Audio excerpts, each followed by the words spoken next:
Hey guys, John Haddock here, and I'm joined with William Bethea today, and we're going to be talking about some random reads, some offshoot stuff that isn't a part of the big two, being DC and Marvel. And these are some books that you probably haven't really heard of or you've seen and you haven't read, and we're going to give you our opinion. So you want to start off with what have you been reading? Oh well, the new classic, but now back for another run. I'm reading Angel by Boom Comics. And a legendary John John Byrne. uh, uh, John Byrne is he created this one. Mm-hmm. You know what I'm saying? He wrote these stories, and these collection of stories are phenomenal. Okay, so let me give you a little backup with this. Okay, so Angel is a character that started in the series Buffy the Vampire Slayer. I know people are like, what? Buffy? Let me tell you something. By far, the greatest vampire hero all time done. Buffy or Angel? Oh, okay. Angel is it. Okay, so I got caught on with the show 1st, Mm-hmm. but then the comic just, oh my god, it took it to the next level. Yeah, the comic was part of Dark Horse for the longest time, and then the rights recently changed over to IDW. I know IDW just relaunched Angel. They just relaunched Buffy, so they've taken the entire property and they're doing as much as they can with it. And they are doing a great job. Okay, all right. This is Angel during that time. So in buying the rights, they IDW this now. Mm-hmm. Okay, but this here with the new Boom launch, okay, IDW, it's free comic. Yeah. This was awesome because this gave you the new, refreshed, updated version of what they're going with Buffy. And now, instead of having Angel and Buffy kind of like that teenager almost. So are they grown up or is it still teenage? She's a teenager, but he is more darker. He's still the immortal guy who's like 300 years old, but he's only 18 in this. Kind of creepy. Creepy, but he don't like her. Yeah, that's what I like. Well, he didn't like her in the TV show to begin with either until like season 5, because it was like her and Spike back and forth, and then her and Angel, then Spike. Well, he was uncomfortable. Now it's just I don't like. See, I was an X-File guy. I didn't really watch Buffy. Oh God. I know. Hey. Blade was my go-to 90s vampire slayer. Blade had his thing. You know, he was too cool. He was too cool. I don't like cool.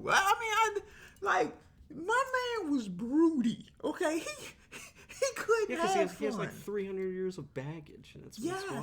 He has Angelus. Oh God, what a great villain, Angelus. It is so. Is he a villain in the collect, or is he? Okay, so they recap Angelus's run at the same time they're going through a current story. Mm-hmm. So the storyline now is him and a demon called Lilith are trying to be better. Okay, so they're trying to live a better life. They're trying to be better, all right? A story that we've heard. But the key here is Lilith, it's hard for her. And she is the person that's pushing him toward helping people. And what makes this storyline great, starting at 0, is that he had a Slayer to train. Meaning Buffy or somebody else. Okay. Trained her. They got into a battle and she died. And he like, I ain't training nobody no more. This is just me. I am not having no teammate. That is what. Oh God. See, yeah. So the game closed. We working this thing. Nah. No. I come in. I wreck shop. Okay. Another thing about this is he's already in LA. So he's just coming to Sunnydale. like, yo, let me help out a little bit, but I already got my pad, okay. Yeah. Whereas in the TV show, they were all based in something that he left. Yeah, he leaves and comes back. Yeah. Because when he left, that's when they brought Spike in. And, yeah. So, oh God, you know, issue number one. Well, let me ask you this. Yeah. So a lot of times when we see these licensed, because here we have Buffy and Firefly. Yeah. Whenever we see a lot of these licensed books, especially if they're attached to a very iconic TV show. Mm-hmm. I know X-Files had a great run with IDW, but then it kind of dipped off. Is this book different in the meaning, like, is it the same status quo from the TV show, or does it hold up in its own right? I know that's one of the big things when we look at, like, what Dark Horse kind of did a good job of, is they were able to create a new season and build on it instead of just like, hey, look, instead of fans getting a TV show, they're getting the comic book. So be happy you're getting the comic book. And it just kind of fills in the gap, and they've mainly focused on, like, hey, it says Buffy, so be happy. But does it hold its own as a comic? It holds its own as a comic. I'm telling you, the artwork, the flow of the comic, it holds up. This is I'm gonna put this. Josh, he put his stamp on this. He put his foot in this. This is going beyond the show. This is saying, yo, we couldn't put this on television. This is what we wanted. Okay, so it's a step into the TV show. It's a step beyond the TV okay. show. So that's always good too, because I never liked whenever books would come out. I know, like, Alien does a lot of it. We just had the Alien 3 book come out with Dark Horse. And the problem I had with that is, like, Alien 3 sucked as a movie. Yeah. So why would I want to watch or read a book about a terrible movie on a script that wasn't chosen? This other movie was chosen. So it's like, I'm going to read another terrible script. Yeah. And just be happy because it's an Alien 3. But this sets its own course, and it's like, hey, look, this is an established book. This is better. And if you're a fan, definitely want to pick it up. You definitely want to How was the Buffy series? I picked up number 1. I read it. I kind of felt that there wasn't enough substance there for me to continue. Okay, so I am not reading the Buffy side. Only when they cross over. Because me and Buffy, we weren't there. No. Me and Angel was there. Okay. Now, this is how I am, people. Look, me and Buffy, so they cross over. I have not picked up that read yet. That's coming after issue 4. Okay, this one you get a highlight of her, but then it goes into her comment after the highlight. But I'm gonna get that because it's a part of the story. Angel isn't a mini series. This is his series. This is him. So it's not like a 12 issue. It's a full blown. Yeah, it's a full blown series. They're obviously going to be connecting a lot as much as they can. Yeah, and that I'm gonna work through.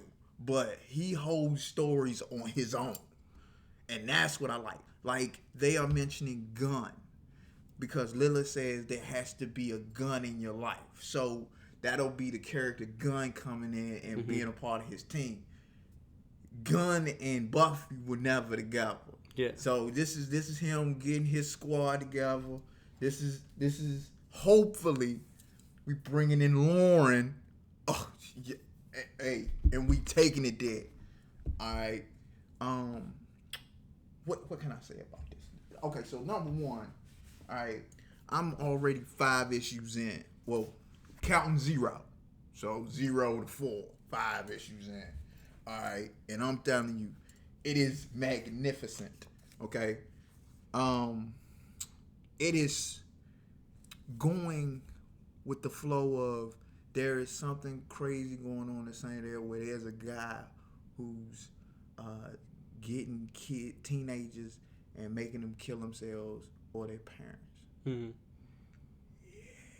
So let me ask you this: for a new reader, someone who's new to the concept of Buffy and all of that, do you need to be involved in the TV show, or can you jump in this book with no prior knowledge of the characters and enjoy it as much as you are? Okay, so I would say, as far as reading Buffy, especially this chosen one, okay, where it goes into the past of past Slayers. Mm-hmm. You can pick this up, and it's a quality read, and you don't need to see the series. You don't need to see it. Okay. But Buffy just has a kind of like persona that you want to see. Angel, you don't need to do all that. Angel holds up with action. Angel holds up with, you already see slides when he was in Jealous in every issue.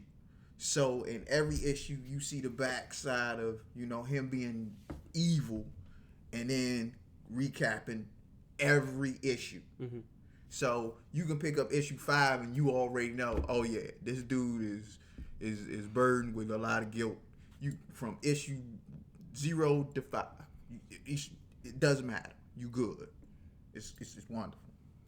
So well, I can see you're really passionate about it. So this guy really loves Angel. He loves the whole concept of Buffy and that. So, if you're in the shop, you're bored, you want something cool to read, this sounds like it's a great read and something that you really want to look into. Great read.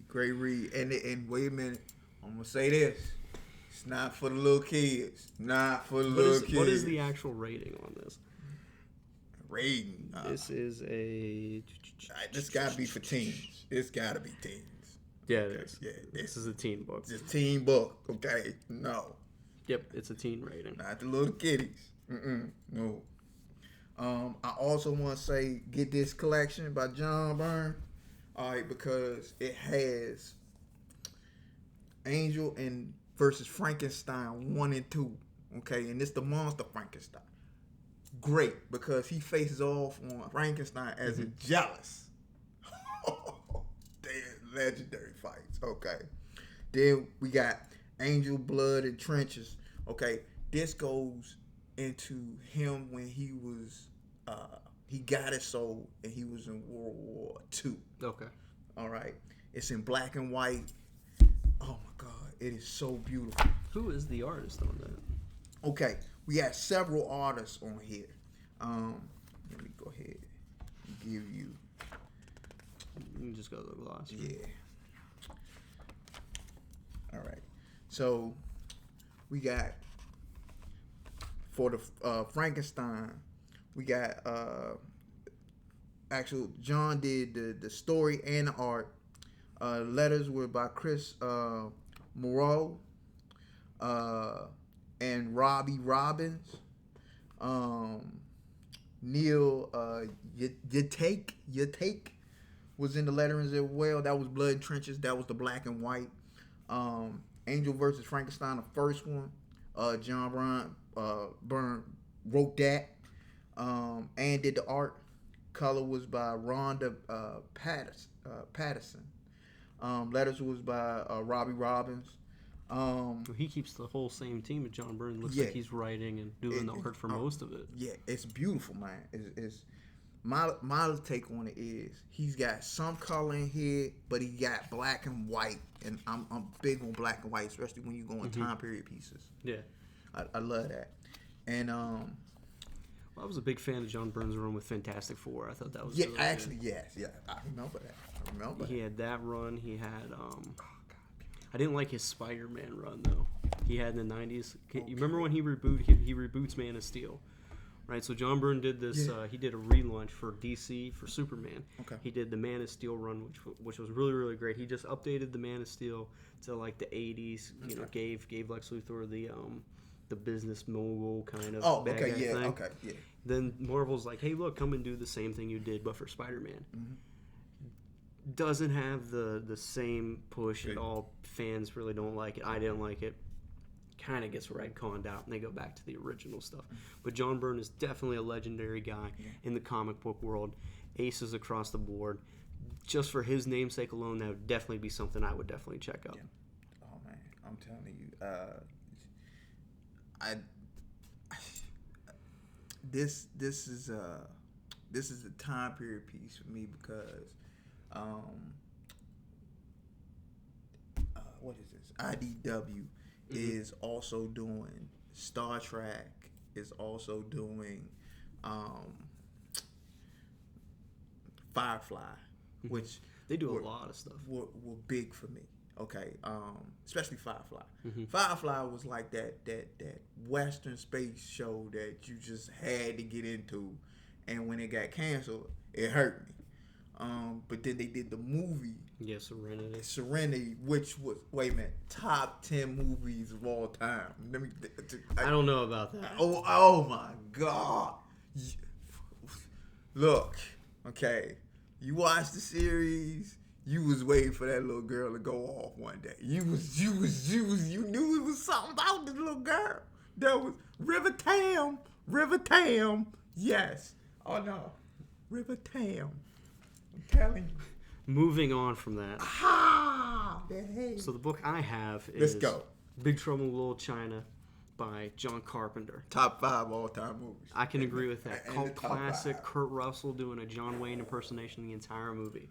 Boom does a great job at capturing what the movie was, and the art reflects exactly what the movie was. Just nothing but cartoon fun and just having a blast, and really, really fun read. What's great about this is they've collected the entire run in legacy editions. There's 3 of them. 2 just came out not too long ago. Haven't picked it up. I've read one. This one contains issues 1 to 12, and which is volumes 1 to 3. And this is fantastic. The best thing about this is if you ever wanted Big Trouble in Little China, this is it. The sequel, this is it. It picks up right from the movie left off with Jack driving his truck and the hairy werewolf-looking monster attacking him. A definite Pork Chop Express. Definite pickup. All day. The check is in the mail. Another book that I have here is an Image book by McFarlane and Robert Kirkman and Greg Capullo. It is called Haunt. This is a book that came out, I want to say this book made its height in the late 2000s. It's pretty much Spawn meets Spider-Man, and it ran for, I want to say, like maybe 30 plus issues. Kind of got out of hand towards the end, but the first 3-4 volumes are amazing. This is a suspenseful action horror, and it's the art is fantastic. It's not for kids. Everything is realistic. Let me just see if I can pull a panel up here. Yeah, here we go. Here's some action with the Haunt character and everything. It's pretty. There's a lot of supernatural elements too. You have a priest, and he ends up gaining abilities through his brother's ghost. So this is definitely one of the weirder books out there, but it's a super fun read. Good deal. I have another book from Image called Thief of Thieves. This is volume 1 by Kirkman, guy who did The Walking Dead. Not a superhero book at all. It's about a thief who obviously quits and gets drawn back into the life, and it's just a really cool read. It's still ongoing. I think there's like 7 or 8 volumes out. These volumes are pretty cheap. They're only $14. For a while there was rumors of an AMC TV show coming on, but just like any other comic book that sells well, they try to push it to get its own TV show. I think this one's on the burner, but this is still a good read. It's got like a cool kind of updated Ocean's 11 feel to it, but a comic book sense. You really don't see the plot twist coming. At least I didn't when I read it. And if you're bored, want something to read, another great book. Now, this was something that I read in one sitting, and I know Bethea over here was like, when I told him about this, he said, no, turtles are cartoons, that's all I want them to be. But this is incredible. This is also done by IDW. Yeah, ID working it. This is done by the original guy who created the Turtles to begin with, Kevin Eastman, and this is fantastic. The best way I can describe this is it's the cartoons meet the Mirage grittiness. And I read this in 2 sittings. It's 12 issues plus, I believe, 4 mini shots. You have Raphael highlight, the Michelangelo one-shot, Donatello, Leonardo, and Splinter, which those issues make up probably the best parts of this book. You see the Mousers. You see a lot of new characters that they introduce. You see Krang. He's introduced pretty early on. The Foot, obviously, and Shredder. But for me, the highlight of this is those one-shots, like I said. You see Michelangelo just having a real fun time. You see and you see Raph doing his thing with another mutated animal. You have Leonardo just being a complete badass, taking on a ton of foot ninjas and fighting a really special foot ninja in the end of the issue. You see Splinter, and they show like the past history of the foot and how it came to be. You know, those books, and Donnie has a great book where it's him dealing with tech, and the one-shots in this really highlight what makes the Turtles great. And the pacing is phenomenal with the issues. You have, you know, they'll do one through 3, and then you get a mini shot. Another 3 issues, a mini shot, 2, and then a mini shot. So they pick up in between them, but they bring the core together. And the Turtles are cool on their own in their one stories, but what makes them really cool is when the big story happens, they all work together to accomplish their goal, and that's what makes the Turtles great. If you're not reading this is a must read for any Turtle fan. This is still ongoing. It's in like the 90s, I want to say, maybe higher. A lot of these are back in print. I know 2 was out of print for a while, and 4 was out of print, but you know they're not whales anymore. You can go on eBay, go on was it In Stock Trades, cheapgraphicnovels.com. Get these, go to your shop. They may not have them, or you can try to order them through the Diamond Publishing that they go through. But I cannot stress this enough. The artwork is fantastic. This is just fun, shell power, and for a Turtle fan, you can't miss it. That's all I have. Do you have it? Do you have any other? Well, I do want to say this. It's unique that the Spawn book, the 300, we brushed on it a little earlier, you know, talking back, and I want to see where it goes after this. So we both read 300. Bethea, you haven't been reading the ongoing. No, as much. This was like. So this was your first issue. So. Yeah, pretty much. Yeah, and I was like, I was captured by the 3 different characters and breaking it up the way they did. I remember Al and what he had went through, and thought that the suit was everything. Yeah, and when he did, I was like, whoa, where'd that come from? You know? That was the big reveal for that issue. But like, this was something I covered in a video earlier. I said that should be a new read for somebody. As someone who read that, was that something that you're able to grab to and go, okay, here's this book. I can go on from here and read more. Yes. Now, what did you think overall? I know you said you liked the 3-story arc. What were the ups and what was the downs for you in that book? Well, I think one, when you're trying to make a heroine, a Spawn, for her, it seemed like she was pushing. You know, they were like trying to push her to be stronger than what she was. That was okay, trying to push it, but I think it should flow more naturally. It looked like it was kind of new to her. Yeah. All right. Whereas the next character, his name is Jim Down. Jim Down. Okay. So you can see that he's been Spawned before. Okay. And this is now a new run where he's trying to find answers, and this is his compilation was like, okay, I'm gonna be a Rough Rider now. Yeah. Okay. I'm running now. So I like that because you got the dynamic of ancient Spawn, which is Al Simmons, and now 2 younger kind of like nurturing people trying to be Spawn. So you think he'll be a mentor to them in the future? Yeah. Oh, definitely. It's gonna be nice seeing all 3 together. I mean, I agree. I think having an issue like that, and usually the Spawn books are $2.99, so that's the cheapest book that we get. Everything else is usually $3.99 or more, so $7.99 price tag really wasn't a huge thing for me. Okay. The only thing, I mean, I loved I've been reading Spawn the whole way through, from 1 all the way till 300. I know I've been putting myself through a wild roller coaster ride because some of those issues are very, very hard to read. But when you look at what I want to say, like issue 80 till 300 build was this Al Simmons, hey guys, keep reading, 300 is going to be amazing. And that's what I continuously got as I was reading each issue each month. Okay. And then we have this giant build-up, you know, who killed Wanda? Yeah. What's the extent of his suit? What's all his abilities that he's doing? You know, he's visiting Jim every now and then.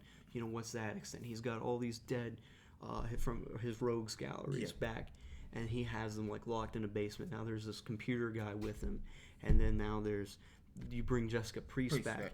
When I was reading the book, I thought the chapter breakup was pretty cool. It reminded me, it was a big book. They broke it down into pieces for me. Yeah. I thought that was cool. What I didn't like was as a reader of Spawn, a continuous guy, I was so invested in Al's story. So when we get to the high point of we see who killed his wife, we see this, the deal that he did with the Redeemer. Now we see the Scythe looking there. These villains just look so cool and everything. That artwork was amazing. It was. And we get the Clown Violator. We have that cool fight scene with him. He beats Spawn, but then we're like, wait, it was all just a play. He rips off the symbiote, and he puts his war paint on, and I'm like, yes, this is where it is. I turn it, and then it's a new story. Yep, new story. I just felt crushed. I really did. I was like, really? Yeah. Like this is what we've been building for 20 issues, and then you cut me off, and then you introduce Jessica Priest. And I do think that was really forced. Yeah. Because I mean, this is a character that we've seen off and on in Spawn. Okay, you have. Okay. Yeah, okay. She's been relevant. I mean, not as relevant as they make her out to be in 300. Yeah, because and especially now she's going to be even more relevant, giving her her new updated status in the Spawn universe. So you have, build up to this main story. It cuts off, and then it felt like the book of 300 for Spawn 300 focused on Al, and then the other two stories were kind of just fillers. Like, hey guys, this is what else is going on. And then I have no idea what 301 is going to be. Is it going to pick up from where Al is? Are we going to get like a one shot of Spawn? Or I really hope they don't do that, because Image is really good at maintaining a one. Yeah. They might do a 2-book month. I know one of the years, I think it was 2011, they were doing that. It was like 15 issues in 2011 or something, so we might get more from it. Okay. But, I mean, I'm really interested to see where 301 goes. In my opinion, I think 301 is going to just give you Al Simmons and then, like, little cuts of the other two. Like, little just... So you think it's going to pick up right where he puts the war paint on, and then we're going to see that, and then in the background, like they're going to cut anticlimax is going to be us going to them. Yep. I think that could work. Yeah. I really do. I mean, I'm still going to continue reading Spawn. I've been invested in this character for so many years. I think it's cool that I think they have the opportunity to bring him back into that mainstream role. Okay. With bringing in more Spawn and bringing in more villains and bringing in a lot more characters. Yes. And having it real fun, because this is the first time people have been talking about Spawn, except main Spawn guys. Like, you know what I'm saying? Like, there's a buzz around Spawn. And from what I've been gathering from people who've read 300, it's been pretty positive. So as a Spawn fan, I'm kind of eager to see where the story goes and what it turns into. Now, as a Spawn fan, is Image, is that Image's go-to? I would say in the 90s it was, but I think Image changed its whole dynamic of like, hey, here's new superhero-centric characters. We really don't see superheroes getting created anymore. A lot of Image books that are coming out are like supernatural horror books that either pertain to supernatural elements, space, hardcore sci-fi, or strictly a criminal drama book. So they've kind of toned down on a lot of superhero stuff. But every now and then you do get like a superhero book, but it's nowhere near as popular as they were in the 90s, where you were pushing every like Supreme and all that. Yeah. You don't see that a whole lot with Image. Right. And I think it fits too, because when they ditched a lot of the guys in costumes and that, they've kind of elevated themselves to like the HBO of comics. I mean, you're having books where it's about a thief who's doing that, and the story's compelling. It's TVMA essentially.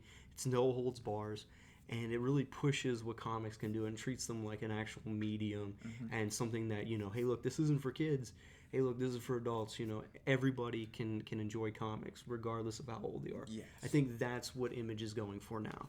So I think because of that shift that they have, and plus McFarlane's doing his production company, the toy company. Yeah. He hasn't really been what was the word I'm looking for, as forthcoming with Spawn as he should be. I think he's kind of leaned back on it, but with 300 in the past 5 or 6 issues, he's really been the driving force behind it. And I think if he maintains that, Spawn will be better off because of it. All right, so and looking at it that way, do you see more of other independent comic books going that direction then?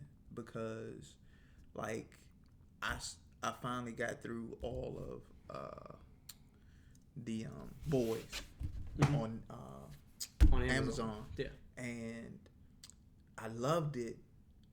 Didn't like that I loved it, but it's one of those anti-hero storylines. It's not a good feeling comic book. It's a gritty story. Yes. And it works in that sense. I definitely think that the black and white of, hey, look, this guy's the villain, this guy's the good guy concept is dead. And I think it is. I mean even if we're reading X-Men now. Yeah. Who's the good guy? Who's the bad guy? We really don't know. You have humans who are looking out for themselves. You have the mutants who are looking out for themselves. Well, wait. Essentially, that's... No, I see it differently than that, though. I see it as, okay, Xavier put together an idea where we can help humans and help mutants in the same manner. And the only reason why they went to isolationism almost in a way is because of the decisions that Moira McTaggart made. Okay, in her past lives. Remember, Moira McTaggart, you didn't see any of this stuff in her first life with her kids and stuff. There was no mutant war. Yeah, but what I'm saying is there's no you're not gonna go to a stand anymore. It's very, very few that you see the whole hey, look, Magneto's the bad guy in this book. You're not gonna open it up and the cover's gonna tell you. I mean, you still see that kind of with the big two.